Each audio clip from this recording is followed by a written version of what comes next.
ശബദവാക്കിൽ വഴങ്ങി കുഴങ്ങി ആളയച്ചു തടവറയിലേക്ക്.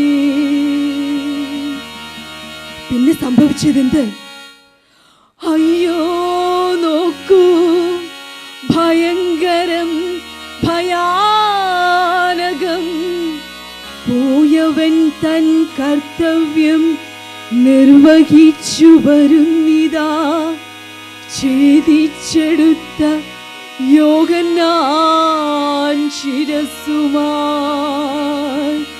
ഛേദിച്ചെടുത്ത യോഹന്നാന്റെ ശിരസ്സുമായി.